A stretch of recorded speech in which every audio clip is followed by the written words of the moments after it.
दृष्टिबाधा शिक्षण, दृष्टिबाधार्थ शिक्षक प्रशिक्षण पाठ्यक्रमों के लिए उपयोगी पुस्तक। All India federation of the blind, Rohini, Delhi. अध्याय 21 दृष्टिबाधितों के लिए शारीरिक शिक्षा व खेल प्रशिक्षण। इस पुस्तक का ध्वन्यांकन विशेष रूप से दृष्टिबाधित पाठकों के लिए rehabilitation society of the visually impaired के सौजन्य से RSVI स्टूडियोज में किया गया है। RSVI डेजी स्टूडियोज का संचालन rehabilitation society of the visually impaired A303 Gopala apartments, Ram तीर्थ मार्ग, नरही, लखनऊ द्वारा किया जाता है। RSVI Daisy forum of India का एक सक्रिय सदस्य है। RSVI का ईमेल आईडी है daisyrsvi@gmail.com और दूरभाष संख्या है 0522-301-9456। पुस्तक का ध्वन्यांकन अप्रैल 2018 में हुआ तथा वाचन ऋचा श्रीवास्तव और सताक्षी गुप्ता का है। नोटिस।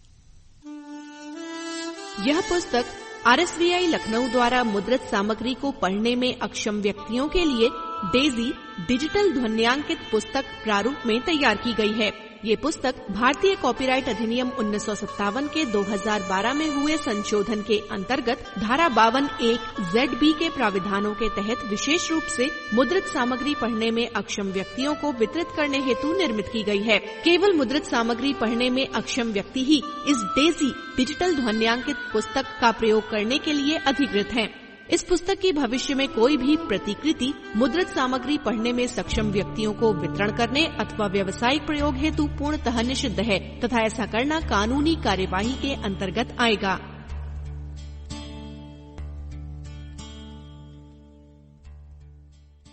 पृष्ठ 287 अध्याय 21 दृष्टिबाधितों के लिए शारीरिक शिक्षा व खेल प्रशिक्षण। आद्या शक्ति राय। प्रस्तावना। शिक्षा मनुष्य की सर्वांगीण विकास की प्रक्रिया है जिसके अंतर्गत शारीरिक, मानसिक, नैतिक, सामाजिक, आध्यात्मिक इत्यादि सभी पक्ष सम्मिलित किए जाते हैं। शारीरिक विकास अपना विशेष महत्व रखता है क्योंकि शरीर ही वो साधन है जिसके माध्यम से जीवन के सभी प्राप्तव्य अर्जित किए जा सकते हैं। शारीरिक गतिविधियां या क्रियाएं ही मानव अस्तित्व का आधार हैं। इसी महत्ता को ध्यान में रखते हुए शारीरिक शिक्षा को शिक्षा के अभिन्न अंग के रूप में मान्यता मिली है। शारीरिक क्रियाएं व गतिविधियां सभी के लिए आवश्यक हैं और दृष्टिबाधित भी इनसे भिन्न नहीं है, अपितु दृष्टिबाधिता के फलस्वरूप उत्पन्न सीमाओं को कम करने का एक माध्यम शारीरिक शिक्षा भी हो सकता है। इस अध्याय में दृष्टिबाधितों हेतु शारीरिक शिक्षा व खेल प्रशिक्षण के संबंध में चर्चा की गई है। अनुकूलित शारीरिक शिक्षा। शारीरिक क्रियाओं द्वारा बच्चे के संपूर्ण व्यक्तित्व को परिपूर्णता तक पहुंचाना शारीरिक शिक्षा का उद्देश्य है। यही उद्देश्य दृष्टिबाधितों के लिए भी शारीरिक शिक्षा का है। इसी उद्देश्य की प्राप्ति के लिए दृष्टिवान बच्चों के लिए निर्मित शारीरिक शिक्षा को दृष्टिबाधितों के लिए अनुकूलित करने की आवश्यकता होती है। इस प्रकार दृष्टिबाधितों के लिए अनुकूलित शारीरिक शिक्षा का तात्पर्य उस प्रक्रिया से है जिसमें दृष्टिवान छात्र छात्राओं के लिए उपलब्ध क्रियाकलापों में आवश्यक संशोधन किए जाते हैं। इन अनुकूलित क्रियाओं में इस बात का ध्यान रखना नितांत आवश्यक है कि दृष्टिबाधा शारीरिक शिक्षा प्राप्त करने में किसी प्रकार से अवरोध प्रस्तुत न करे। अनुकूलित शारीरिक शिक्षा का विकास दृष्टिवान बच्चों के लिए शारीरिक शिक्षा के समान ही मूल्यों व उद्देश्यों पर आधारित होता है।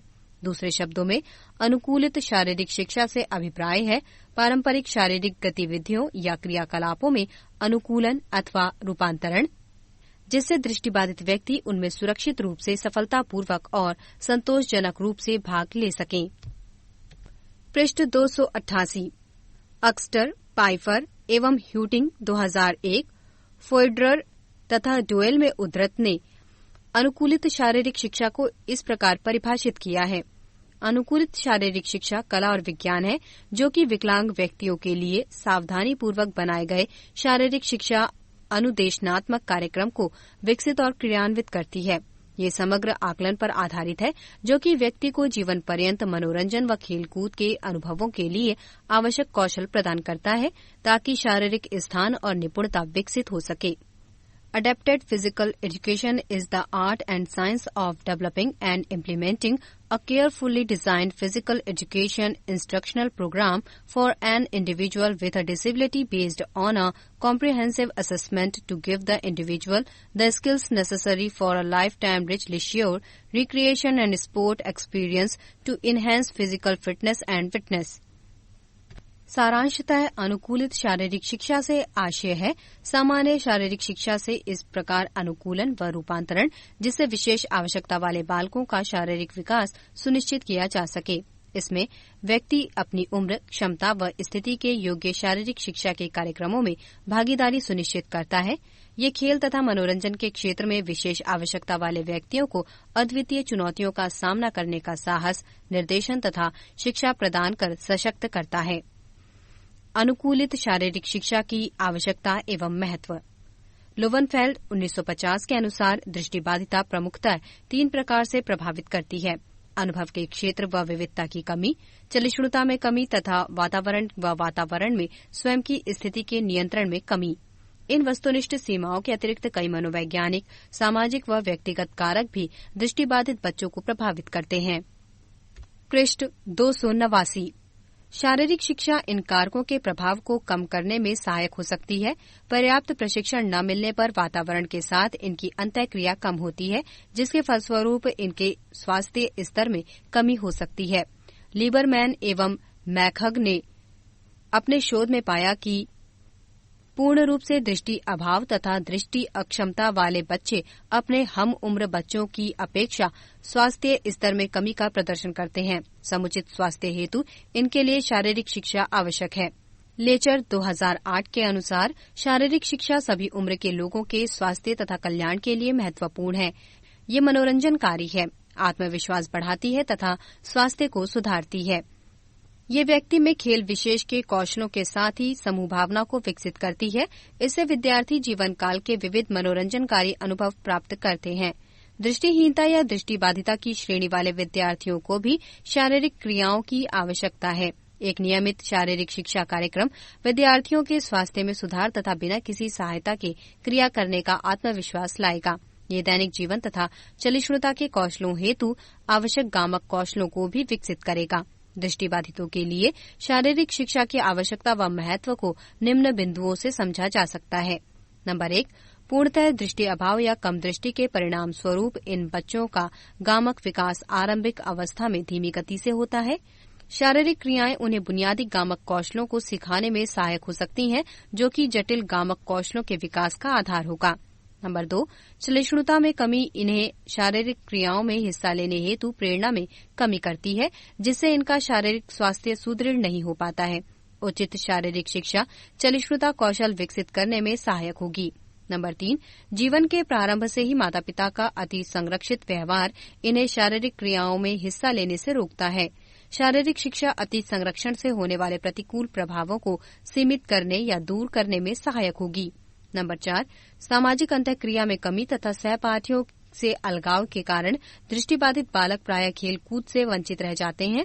औपचारिक शारीरिक शिक्षा इन्हें समाज में अंतःक्रिया के अधिक अवसर प्रदान करेगी। पृष्ठ 290। नंबर 5, बच्चे स्थानीय संप्रतियों को खेल या व्यायाम के माध्यम से आसानी से सीख सकते हैं।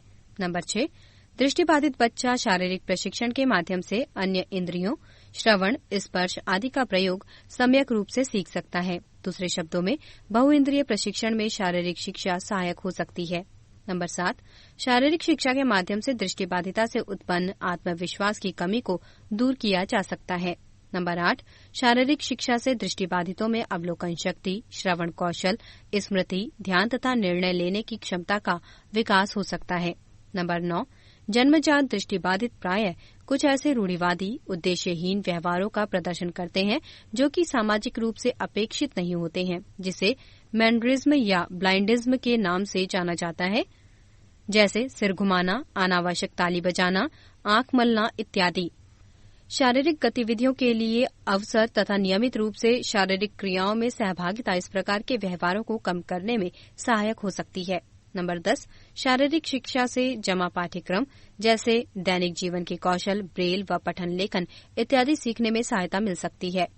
उपरोक्त वर्णित लाभों के अतिरिक्त शारीरिक शिक्षा उन सभी लाभों को समाहित किए हुए है जिससे सभी बच्चे लाभान्वित होते हैं। इन्हीं के आधार पर अनुकूलित शिक्षा के उद्देश्यों को भी सरलतापूर्वक निर्धारित किया जा सकता है। सभी संभव खेलकूद। Indoor and outdoor games. खेलों से न केवल विकासशील मांसपेशियों को व्यायाम मिलता है बल्कि आत्मविश्वास, सामाजिक मूल्य और तार्किक योग्यताएं विकसित होती हैं।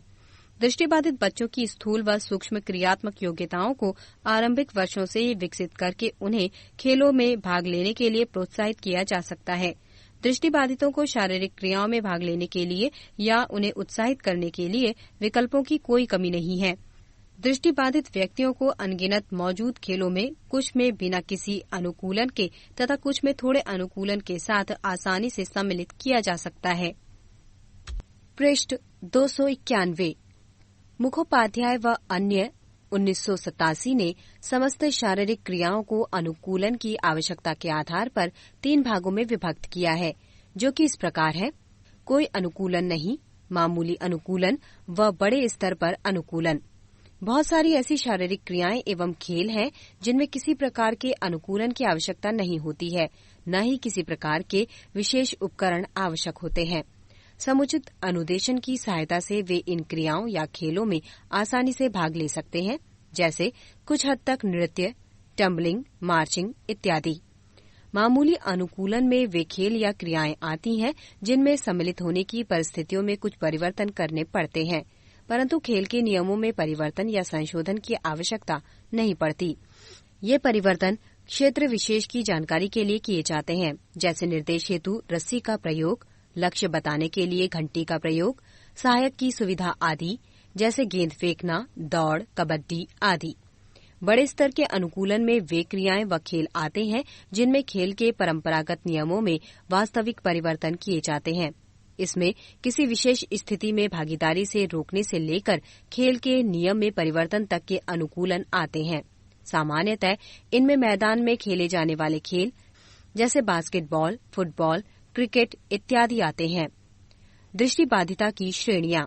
दृष्टिबाधिता के आधार पर इंटरनेशनल ब्लाइंड स्पोर्ट फेडरेशन ने B1, B2 और B3 3 श्रेणियां निर्धारित की हैं और इन श्रेणियों के अनुसार अलग अलग व्यक्तिगत स्पर्धाएं और टीम खेलों में भागीदारी नियत होती है। B1 पूर्ण दृष्टिबाधिता की श्रेणी है, जिसका निर्धारण प्रकाश की पूर्णतः संज्ञानहीनता से लेकर अल्प संज्ञान यानी निकट या किसी भी दिशा में हाथ के आकार को पहचान पाने में अक्षमता के आधार पर किया गया है। B2 अल्प दृष्टि की श्रेणी का निर्धारण हाथ के आकार को पहचान पाने की क्षमता से लेकर विजुअल एक्यूटी 2/60 और विजुअल फील्ड 5 डिग्री से कम होने पर आधारित किया जाता है। पृष्ठ 292। B3 अल्प दृष्टि श्रेणी का निर्धारण विजुअल एक्यूटी का 2/60 से 6/60 के बीच होना या विजुअल फील्ड का 5 डिग्री से 20 डिग्री के भीतर होने पर आधारित किया गया है। दृष्टिबाधितों द्वारा खेले जाने वाले कुछ बाहर व भीतर के खेल निम्नलिखित हैं। बाहर खेले जाने वाले खेल। Number 1, cricket. दृष्टिबाधितों द्वारा प्रयोग की जाने वाली गेंद सामान्य गेंद से थोड़ी बड़ी होती है तथा आवाज करने वाली होती है, जिसे सुनकर ये उसकी स्थिति का पता लगाते हैं। सामान्य विकेट से इनकी विकेट लंबी होती है। इसमें गेंद जमीन पर ही लुढ़कती जाती है। गेंदबाज पहले बल्लेबाज से पूछता है कि क्या वो तैयार है। वो गेंद फेंकने से पहले प्ले बोलता है। Number 2, basketball. इसमें आवाज वाली बॉल प्रयोग होती है। दोनों तरफ के बास्केट से भिन्न भिन्न आवाज निकलती है, जिससे कि खिलाड़ी को बास्केट के स्थान का पता चले। बास्केट कोर्ट के अलग अलग स्थान भिन्न भिन्न सामग्रियों से निर्मित होते हैं, जिससे खिलाड़ी को उसकी स्थिति का ज्ञान होता रहता है। कोच बाहर से खिलाड़ियों को सलाह देता रहता है। नंबर 3, फुटबॉल या फुटसाल। ये 5-5 खिलाड़ियों की 2 टीमों के बीच अधिकतम 40 मीटर गुणा 20 मीटर के समतल मैदान में खेला जाता है। इसमें मैदान की 40 मीटर लंबी दोनों साइड लाइन के स्थान पर 1.2 मीटर ऊंचे किकबोर्ड लगे होते हैं, जो गेंद को मैदान से बाहर निकलने से रोक लेते हैं और खेल लगातार चलता रहता है। ये गेंद सामान्य फुटबॉल के आकार की होती है, जिसके भीतर बॉल बेयरिंग के छर्रे होते हैं, जो गेंद के गतिमान होने पर ध्वनि उत्पन्न करते हैं। इसमें टीम के 4 खिलाड़ी B1 जो कि पूर्णतः दृष्टिबाधित होते हैं, जो बीच मैदान में खेलते हैं। गोलकीपर B2 और B3 अल्प दृष्टि होता है, जिसका एक रोल टीम के खिलाड़ियों को दिशा निर्देश देना भी होता है। सभी B1 खिलाड़ी आंखों पर पट्टी बांधकर खेलते हैं। सुरक्षा के लिए खिलाड़ी माथे पर हैंडबैंड बांधते हैं और टांगों पर नी कैप और शिन गार्ड पहनकर खेलते हैं। गोल के पीछे प्रतिद्वंदी टीम का गाइड अपनी टीम के खिलाड़ियों को दिशा निर्देश देता रहता है। ये खेल 25-25 मिनट की अवधि के 2 भागों में खेला जाता है। पृष्ठ 293। Number 4 bowling. इसमें अनुदेशक दृष्टिबाधित व्यक्ति को सही स्थिति पर खड़ा करता है। अनुदेशक ही खिलाड़ी को पिंस की स्थिति के बारे में भी बताता है। Number 5 judo. जापानी बौद्ध भिक्षुओं की निशस्त्र आत्मरक्षा कला से विकसित कुश्तीनुमा जूडो खेल आज एक लोकप्रिय अंतर्राष्ट्रीय खेल बन चुका है। बड़ी अंतर्राष्ट्रीय खेल प्रतिस्पर्धाओं में भी जूडो की द्वंद्व स्पर्धाएं होती हैं। हालांकि भारत में इसे खेलने वाले दृष्टिबाधित खिलाड़ी नगण्य ही हैं। जूडो के मुकाबले 14 मीटर गुणा 14 मीटर या 16 मीटर गुणा 16 मीटर वर्गाकार तातामी यानी गद्देदार जापानी चटाई बिछे क्षेत्र में लड़े जाते हैं। खिलाड़ी, जिन्हें जूडोका कहा जाता है, एक विशेष ढीली पोशाक जिसे जूडोगी कहते हैं, पहनकर लड़ते हैं। जज दोनों प्रतिद्वंदियों को क्षेत्र में बीचों बीच आरंभिक मुद्रा में खड़ा कर देता है और हाजी में यानी स्टार्ट कहकर द्वंद्व शुरू करने का आदेश देता है। जूडो अपने शाब्दिक अर्थ जेंटल वे के अनुरूप ताकत की टक्कर का खेल नहीं है, अपितु इस खेल में कम से कम जोर का इस्तेमाल करते हुए उपयुक्त दांव लगाकर प्रतिद्वंदी की शक्ति को निष्फल कर उसी के विरुद्ध उपयोग कर पछाड़ने का प्रयास किया जाता है। Number 6 athletics. व्यक्तिगत खेलों में एथलेटिक्स सर्वसुलभ और लोकप्रिय है, जिसमें 100 मीटर से 10,000 मीटर तक की दौड़ें, लंबी और ऊंची कूद, गोला यानी शॉट पुट, भाला यानी जेवेलिन और चक्का यानी डिस्क फेंक प्रतिस्पर्धाएं आदि शामिल हैं। B1 श्रेणी के धावक अनिवार्यतः और B2 श्रेणी के धावक ऐच्छिक रूप से प्रदर्शक धावक यानी गाइड रनर रख सकते हैं। पृष्ठ 294। लंबी कूद में B1 यानी पूर्ण दृष्टिबाधित एथलीट के लिए टेक ऑफ लाइन के बदले 1 मीटर गुणा 1.2 मीटर का आयताकार टेक ऑफ क्षेत्र बनाया जाता है। साथ ही एथलीट को ध्वनि निर्देश के लिए गाइड या कॉलर की सहायता लेनी होती है। सभी एथलेटिक्स स्पर्धाओं में B1 खिलाड़ी की आंखों पर पट्टियां बांधी जाती हैं। नंबर 7 तैराकी। दृष्टिबाधित तैराकी में सभी सामान्य स्पर्धाएं यानी free style, butterfly, back stroke और ब्रेस्ट स्ट्रोक शामिल होती हैं। केवल 2 प्रमुख अंतर हैं। पहला, तैराकी की स्टार्टिंग पोजीशन, यानी कि यदि तैराक चाहे तो वो पानी के भीतर से ही स्टार्ट ले सकता है। दूसरा अंतर पलटने यानी वापसी में होता है, यानी तैराक जब तरणताल के छोर पर पहुंचने को होता है तो उसका गाइड या टैपर एक छड़ जिसे छोर या फोम लगा होता है के स्पर्श से तैराक को ताल के छोर पर होने का इशारा दे देता है, ताकि तैराक बिना जोर से टकराए और बिना समय खोए वापस लौट पाए। B1 तैराकों की आंखें पूरी तरह बंद रहे, इसके लिए उन्हें अनिवार्यतः ओपेक्यू गॉगल्स पहनने होते हैं। Number 8 golf. प्रत्येक खिलाड़ी के साथ अनुदेशक होता है। गोल्फ बॉल आवाज वाली होती है एवं गोल्फ छिद्रों में मशीन लगी होती है जिससे कि आवाज आती है। खिलाड़ी उसी के अनुसार शॉट खेलते हैं। भीतर खेले जाने वाले खेल। Number 1 scribble. दृष्टिबाधितों के लिए स्क्रेबल में स्क्वायर के चारों ओर दीवार ऊंची रहती है। अंक या शब्द ब्रेल में लिखा रहता है। प्राप्तांक पत्रक भी ब्रेल में ही होता है। नंबर 2 कार्ड्स वाले खेल। दृष्टिबाधितों वाले कार्ड्स पर ब्रेल में लिखा रहता है। Number 3 ludo. अनुकूलित लूडो की रचना सामान्य लूडो से भिन्न होती है। इस पर संख्याएं ब्रेल में अंकित रहती हैं। इनके डाइस पर संख्याएं भी ब्रेल में लिखी रहती हैं, जिसे छूकर खिलाड़ी संख्याओं का पता लगा सकते हैं। Number 4 carrom. कैरम कीबोर्ड पर उभार वाले बने होते हैं, जिससे आधार रेखा, तीर, वृत्त इत्यादि का पता चलता है। इन उभारों से स्ट्राइकर को कोई बाधा नहीं पहुंचती है। उभारों की वजह से खिलाड़ी स्ट्राइकर की स्थिति का आकलन कर सकते हैं। पृष्ठ 295। नंबर 5 शतरंज। दृष्टिबाधित अलग तरीके से शतरंज बोर्ड का प्रयोग करते हैं। इस बोर्ड में आधे वर्गों की ऊंचाई शेष आधे वर्गों से अधिक होती है, जिससे कि रंग का विभेद किया जा सके। सफेद रंग की शतरंज की गोटियों पर नुकीला बिंदु होता है और काले रंग की गोटियों पर नहीं। Number 6, monopoly game. Monopoly board पर प्लास्टिक कवर रहता है जिस पर ब्रेल में लिखा रहता है। इसके कार्ड्स का आकार बड़ा होता है तथा उस पर ब्रेल में लिखा रहता है। डाइस पर संख्याएं भी ब्रेल में लिखी रहती हैं। नंबर 7, गोल बॉल। गोल बॉल दृष्टिबाधितों के लिए बनाया एक विशेष खेल है। ये एक इंडोर गेम है जो 18 मीटर गुणा 9 मीटर की लकड़ी के कोर्ट में खेला जाता है। खेलने के लिए ध्वनि करने वाली बड़ी गेंद प्रयुक्त होती है। कोर्ट के 9 मीटर चौड़ाई वाले दोनों छोरों पर 1.30 मीटर ऊंचे गोल होते हैं।